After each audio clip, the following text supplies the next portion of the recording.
a picture seamless. What I'm not going to show you is the Make Seamless button included with Gimp, because what it does is it takes the picture and makes it like this. You can see all these semi-transparent dots. I want my dots to be nice and crisp, not this. Ugh. So I'm going to load up some grass, and in the info down there you'll see where I got it from. And I'm just going to crop it down to mostly a square. Select the cropping tool by mashing that knife button or Shift-C. Hold Shift when selecting to make it mostly a square. Hit Enter to finalize. Next, go to Layer, Transform, Offset. Press the Offset by Half button and change the Y back to 0. Then hit Offset. Other tutorials I saw wanted you to offset both X and Y, but I don't like to do that because it's hard to get the corners that way. When we zoom in, we can see this big ugly seam. Use the plus and minus keys to zoom in and zoom out. Had the wrong brush selected. I was doing something else. Whoops. Also had some wacky dynamics going on. Huh.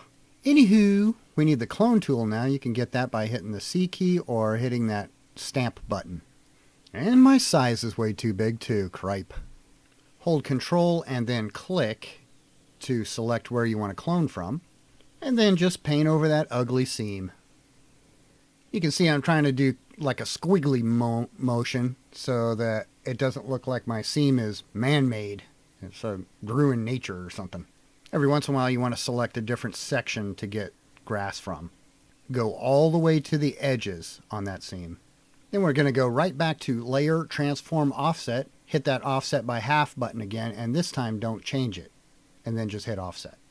Now I have a horizontal seam to fix.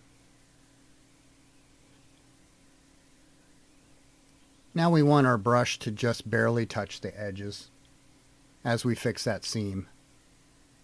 Remember to do random movements and randomly pick different parts of the picture to copy from, or clone from rather. We can test to see how good our tileable texture is, or seamless texture, by going to Filters, Map, Tile, and then we just pick some sizes that are much bigger than our original picture that we're looking at now. I'm going to go with 2048, and the chain there will populate the other one when I push down. Click OK. It generates a new picture, and we can see that the seams are pretty good. You can see some dark spots where the pattern repeats, but overall it's not too obvious. Here's the example of the beans that you saw at the beginning of the video. You can see I didn't do a real great job. My beans are too aligned. They look like perfect line. You want to vary it a lot more than this. Not only that, but some of the edges of some of the beans are a little undefined. They're blurry. You want to avoid that too.